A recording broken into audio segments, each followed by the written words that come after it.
Welcome to Thread of Terror. We bring you the creepiest stories from Reddit. Dim the lights, grab a blanket, and hit subscribe so you never miss a scare. What is the creepiest or most unexplained thing that's happened to you that you still think and or wonder about to this day? Story 1. Vanishing Old Man. It was a quiet, chilly night after a football game, and I was driving home as a high school student. My younger sister sat in the passenger seat, chatting with me, while my friend was in the back seat, leaning forward to make conversation easier. We lived in a rural area, so the road we were on was pitch black, with no streetlights to guide us. The only light came from my car's headlights, slicing through the darkness. We were on our way to drop my friend off before heading home, the drive eerily silent aside from our chatter. Suddenly, both my sister and my friend gasped audibly, their voices overlapping in sheer panic. Instinctively, I hit the brakes hard, thinking they must have seen a deer or some other animal dart into the road. "What is it?" I asked, my heart pounding, as the car came to a stop. They both seemed frozen in shock, wide-eyed and pale. My sister's voice trembled as she asked, "Did you not see him?" "See who?" I asked, dread starting to creep in. "The old man," she whispered. "He just appeared in the middle of the road, and then he was gone." My friend chimed in, his voice just as shaken. "He was there, right there in the headlights, and then he vanished." I felt a chill run down my spine. I had seen nothing, but their reactions were so genuine and so synchronized that I could not dismiss it as a joke or a misunderstanding. The rest of the drive was suffocatingly tense. My sister stared straight ahead, her hands gripping the seatbelt tightly, while my friend sat silently in the back, occasionally glancing out the window as if expecting the mysterious figure to return. When we finally reached my friend's house, he hesitated to get out of the car. "Are you sure you didn't see him?" he asked again, his voice barely above a whisper. I shook my head. "No, I didn't." He paused, staring at the dark road behind us, before muttering, "I don't think I've ever been this scared." Even now, I cannot shake the memory of their terror or the eerie sensation that something or someone was out there in the darkness that night. Story 2. Ghost in the Parking Lot. It was around 1973, and I was heading to work on what seemed like an ordinary morning. I parked my car and began walking toward the building entrance. On the way, I saw Warrant Officer Fardy standing nearby wearing his uniform. This struck me as odd because he usually wore civilian clothes. Out of habit, I saluted him. He gave me a wave and said, "I'll be in a minute." I thought nothing of it and continued to my office. As the lowest ranking member of the team, I always arrived early to make the coffee before anyone else showed up. But when I entered, I was surprised to find the chief, a captain, and his senior sergeant already there. Their expressions were unusually serious. The captain motioned for me to sit down at my desk. I was sure I had done something wrong and braced myself for bad news.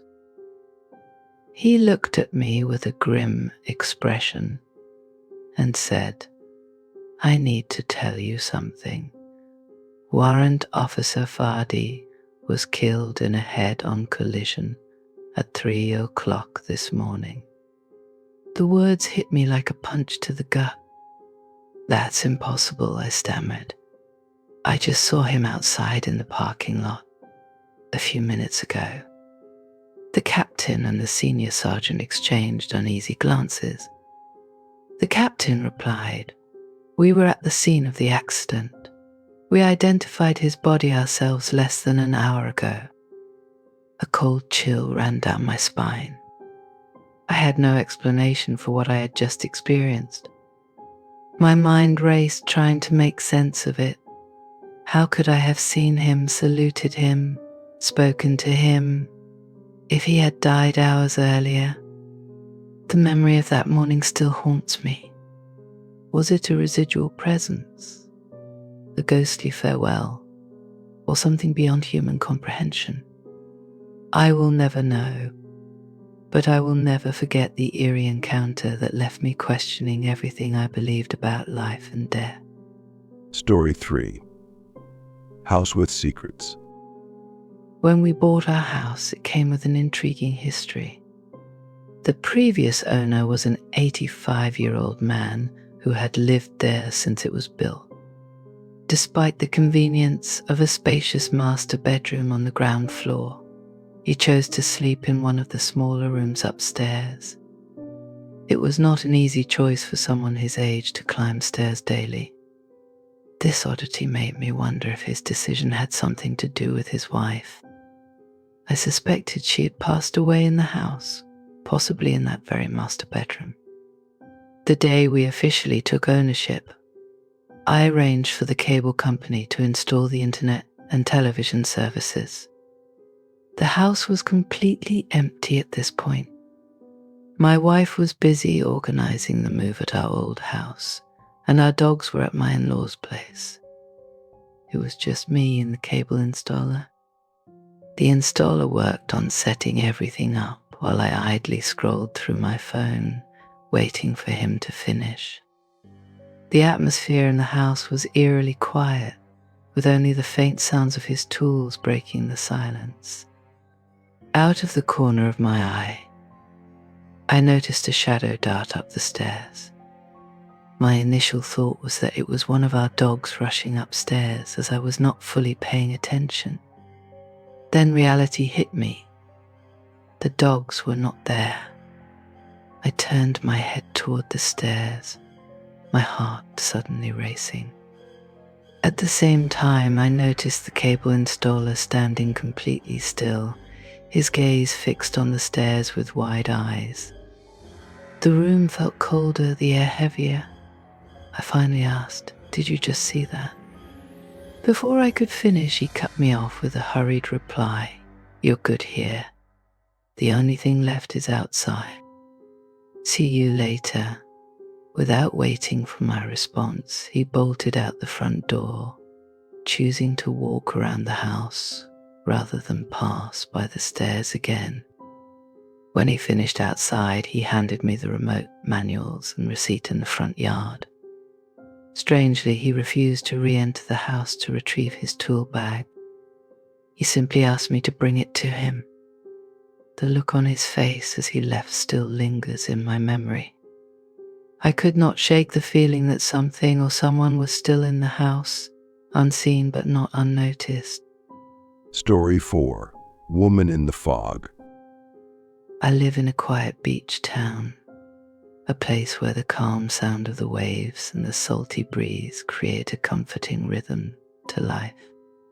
One spring evening, I decided to visit a friend who had just returned to her parents' house for the summer. After spending some time catching up, I left her place. It was still relatively early, so I thought I would take the scenic route home, driving along the bay to enjoy the stars and the distant lights of ships waiting to head up the river. As I turned onto the bay road, my excitement was quickly tempered by disappointment. A dense, heavy fog had rolled in, shrouding everything in a thick, eerie grey. This kind of weather was not unusual in spring, but the fog was so dense that it obscured the stars and the shimmering water entirely. The road was narrow, with the beach and trails over the dunes on my left and rows of silent houses on my right.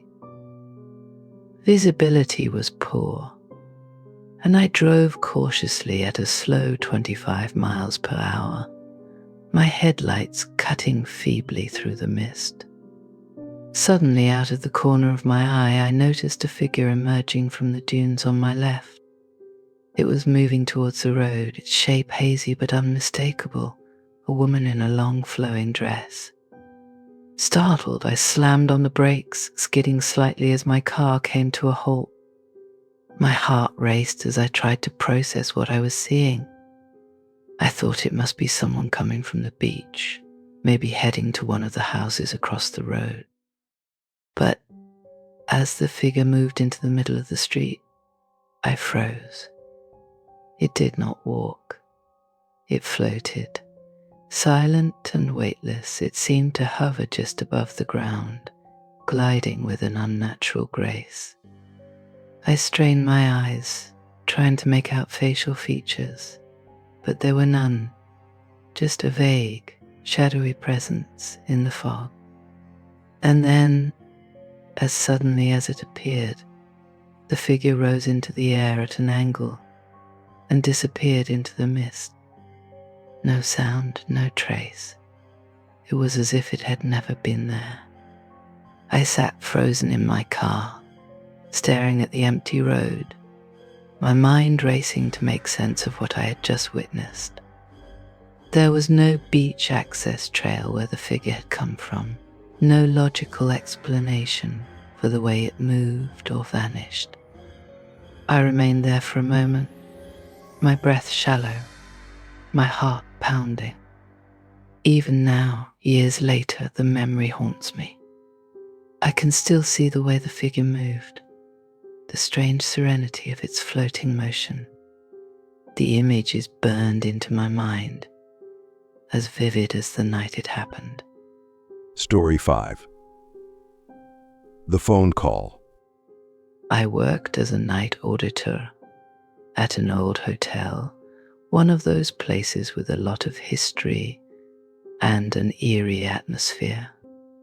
One night, around 2 a.m., I received a phone call from the pool room, a place that was supposed to be closed for the night. I picked up the phone, but all I could hear was heavy breathing on the other end. I quickly hung up, feeling uneasy, and checked the security cameras. To my horror, I saw that all the lights in the pool room were on. Thinking someone had snuck in, I walked down the hallway to check it out. As I got closer to the glass door leading into the pool, the temperature dropped sharply. I could see my breath in the cold air. The door itself was fogged over, and despite the lights supposedly being on, they were now completely out. My heart began to race. I pushed open the door, and the light above me flickered on, the kind of light that's supposed to come on with motion. I looked around, but there was no one in sight. Then, the light across the pool came on, but still nothing was there. Suddenly, every light along one side of the pool started lighting up one by one, as if something was walking toward me. I froze for a moment, my body filled with dread. I didn't know what was happening, but I wasn't about to stick around to find out.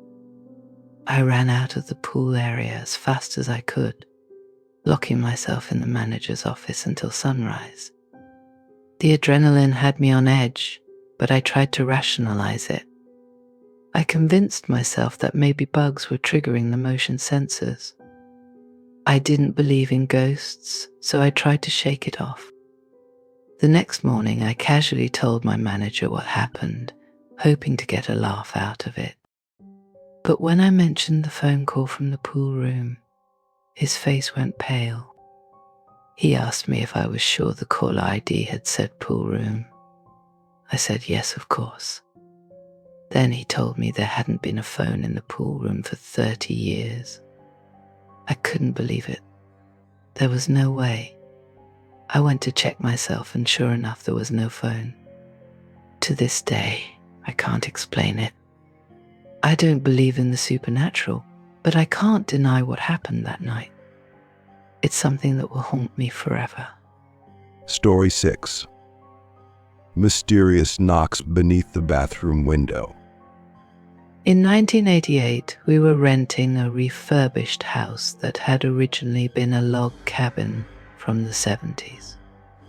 One day, while I was in the bathroom, I heard 3 loud knocks on the wall beneath the bathroom window. I looked out the window but saw nothing. 30 seconds later, the knocks happened again, but again, there was nothing outside. I brushed it off as a strange coincidence, but later my wife and I decided to plant some shrubs beneath the bathroom window. While digging, we hit a concrete slab just 4 inches down. To our surprise, we discovered that the bathroom had once been the entranceway to the original log cabin. This discovery made the knocks feel even more unsettling. We lived in that house for 3 years and never heard those knocks before or after. I'm not one for believing in ghosts or the supernatural, nor am I religious, so to me. It was just an unexplainable experience that occurred while I was sitting on the toilet. The mystery didn't end there. A few years later, after we had built a large 5,500 square foot log house, I had a strange experience in the basement while restoring a 1933 Moeller pipe organ. As I was moving the organ pipes into position, I noticed something odd with the fluorescent lights above my workbench. Each time I brought a new pipe into the room, one of the 3 double bulb fluorescent fixtures would suddenly go dark. But it never happened while I was looking at it. The light would just change while I was away retrieving the next pipe. This never happened again in the 30 years we've lived in that house. My wife believes that these eerie occurrences were somehow connected to Christine Benson, a spinster who had funded the original organ in 1933. She thinks Christine was giving her approval of my restoration work through the spooky lights and knocking. Though I'm still not convinced, it makes for a chilling story. Story 7. Watcher in the barn. One night, the door to my room started creaking open, moving just about half an inch at a time. Every time I would look directly at the door, it would stop. But when I turned my attention back to the book one was reading and looked up again, the door would be just a bit more open. Eventually, it was almost wide enough for someone to walk through. So I said, "Stop it," in the most commanding voice I could muster. It stopped mid-creak. Now, this was a house that had been standing for over 160 years, so everything creaked. But this felt different, and I was almost too scared to sleep that night. I knew for a fact that no one in my family was home that evening. This wasn't the only unsettling experience from my childhood. I grew up on a fairly isolated farm, with a thick forest surrounding one side of the barn and acres of fields stretching between us and the nearest neighbors. Every night, when I finished my chores, I would shut off the barn light and close the door. The only light that remained was a dim porch light about 40 yards from the barn, and if the sky wasn't too overcast or foggy, I could see the moon and stars. However, without fail, every night I would feel something staring at me from around the corner of the barn. Somehow, I knew it had red eyes and was about 10 feet off the ground. I could feel pure evil coming from it, and I would always run to the house as fast as I could, certain it was right behind me. I never told anyone about this because my parents always dismissed things like that. I didn't want to be seen as a crybaby or weak, especially by my dad. As I grew older, I convinced myself it was just my imagination, stirred up by too many creepy stories from books like Goosebumps. That was until about 8 years later, when I was swapping spooky stories with a friend who had grown up on the same farm. She mentioned that whenever the barn lights went off, she also felt something terrifying and evil staring at her from the same corner of the barn. I asked her more details, and she described the same thing, about 10 feet off the ground, red eyes, and an overwhelming sense of dread. I was shaken, but it didn't stop there. I asked my siblings if they had ever felt anything strange near the barn. I was careful not to ask leading questions, and to my surprise, every single one of them described the exact same experience. Each one had felt something menacing watching them from the same corner of the barn when the light went off. I can't explain it. It seems like something we all just grew out of. But how is it possible that we all felt the same thing in the same place? The odds of that happening are too strange to ignore. Story 8. Surrounded in the dark. I got home really late from a trip, around 2 in the morning. I had to park on a dimly lit side street to get to my place. As a single woman in my late 20s, I always call someone when I have to walk alone in the dark. I called my dad, who is in a different time zone and 3 hours behind. He knows the routine, so we were just chatting. As I walked up the hill toward my condo building, I passed a cluster of small trees and shrubs across the street, where a fence ended and a bank parking lot began. That's when I saw 2 shady-looking men emerge, one smoking. At first, I thought they were just having a smoke break. But then, they started walking toward me, not toward another building or car, toward me. They separated and positioned themselves on either side of me, and I felt like I was being surrounded. I told my dad, who could hear everything from where he was on the phone. With me, I have 2 guys coming toward me. I think you need to call the police. As soon as I said that, the 2 men made a sharp turn and headed down the street. I still think about it often. Sometimes I wonder if I was blowing things out of proportion, especially when I consider there were 2 nearby residential buildings where people could have heard screams. And the idea of someone calling the police on the other end of the phone didn't feel like much of a threat, considering the uncertainty of police response time. But then, I remember the gut feeling I had, the way they emerged from the cluster of trees, made a direct line toward me, and surrounded me in such a creepy way that I can't explain, as though they were too close on an open road. I still don't know whether it was all in my head or not, but it was a terrifying experience. After that night, I always park in the bank lot, which is well lit.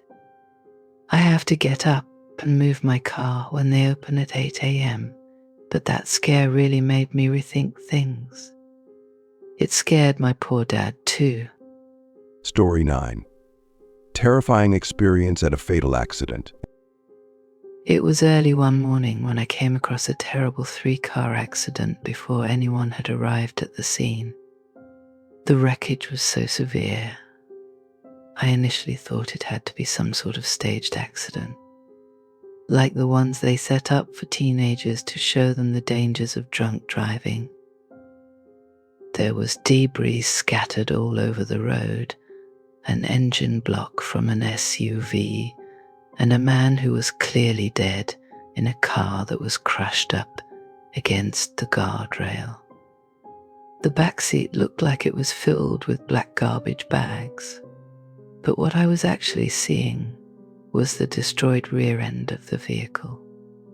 A girl was lying face down, and her arm had a terrible compound fracture that was already pooling with blood. I knew not to try and move her, so I simply held her uninjured hand and told her not to move, although I knew there was no chance of that. I reassured her that help was on the way, as I could hear sirens in the distance. By that time, other people had stopped, and help was on its way. What happened next is very difficult to explain, and I struggle to describe it in a way that truly captures what I felt.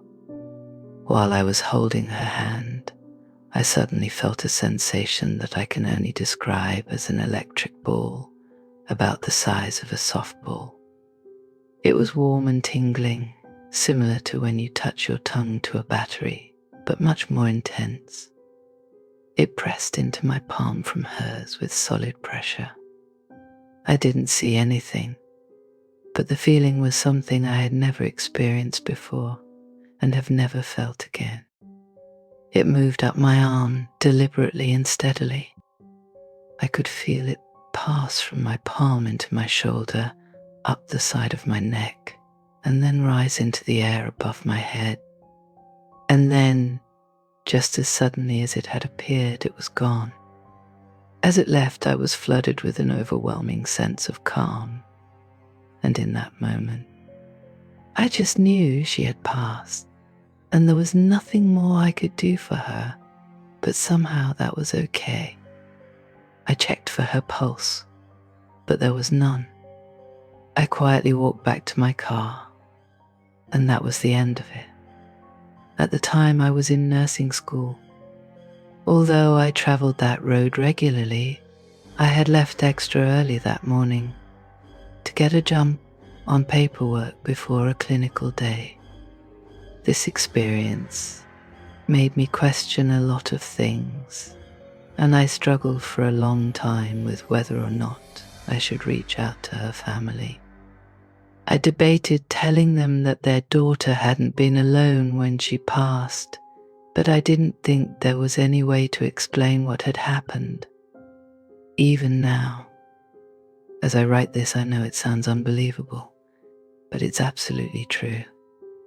I've been around death and dying before, held people's hands, cleaned and dressed them, but this was the only time anything like this occurred. Story 10. Puzzle Pieces of Death. Years ago, when I was living alone in a small apartment, I fell ill out of nowhere. It started with an intense, uncomfortable bout of diarrhea, followed by a fever that made my body ache and my head throb. A constant, lingering cough joined the chaos, and soon I could hardly keep my eyes open.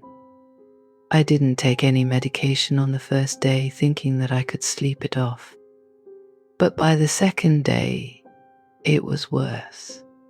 The fever was unbearable. My body felt like it was breaking down, and I couldn't even get out of bed. The entire day blurred in and out of restless, feverish sleep. By the time night rolled around, I was beyond exhausted but unable to fall asleep. I had slept so much throughout the day that it was like my body was rejecting rest.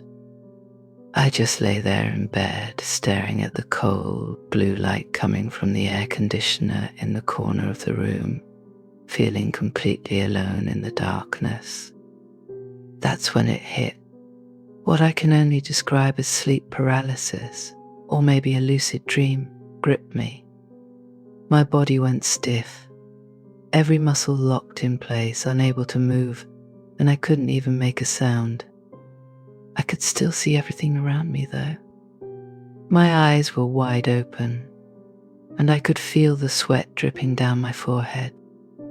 I was completely frozen, unable to do anything but observe. I looked around the room, my vision blurred from both the illness and the terror creeping in. Then I saw them. Figures moving silently around me, but they weren't like any people I'd ever seen before. They wore strange, futuristic clothing, almost like medical gowns, but not quite. Their faces were covered with masks that seemed almost too clean, too perfect. There was something unnerving about them, something wrong. They moved around me, as though I were a specimen on an operating table, but I could feel that they weren't actually touching me. Instead, something like translucent, floating puzzle pieces hovered above my body. The pieces looked like fragments of my body itself, floating in midair, as if I were being taken apart and put back together again. The doctors, if they could be called that, were cutting into those pieces, rearranging them with precision, but I could feel no physical pain. The entire scene felt surreal, like a nightmare that stretched on forever. But the terror didn't end there. As they continued to manipulate the pieces above me, I felt a strange pressure building in my chest. Something was pressing against me, something cold and heavy, but I couldn't move. Eventually, the figures disappeared, and just as quickly as it had started, I was able to move again. My body was no longer frozen. I blinked a few times, trying to make sense of what had just happened. I was still lying in bed, drenched in sweat, but I felt different, almost lighter, like something had changed within me. When I got up and checked the time, I felt an overwhelming sense of relief. I wasn't sure what had just occurred, but I could feel that whatever strange, terrifying thing had been happening in my room was over. I walked to the bathroom and checked myself in the mirror. For the first time in days, I didn't feel sick. By the third day, I was completely fine. No fever, no aches, no headache or cough. I was back to normal. It was as if the illness had never even happened. I couldn't understand it, but I couldn't deny it. What I had experienced that night felt far too real to be a simple fever dream. The bizarre doctors, the strange feeling of being manipulated, something had changed within me. But what? To this day, I'm not sure whether what I went through was a terrifying encounter with something supernatural or just a fevered hallucination. But that experience left me with a lingering question that haunts me. What did those figures do to me while I was unable to move? What exactly were they doing to my body? And why did I feel so much better the moment they disappeared? Thanks for joining us on this terrifying adventure. If tonight's story gave you chills, let us know in the comments below and share your own scary experiences too. Don't forget to leave a like if you want more nightmares and subscribe if you haven't already. Until next time, sleep tight and remember, not all shadows are empty.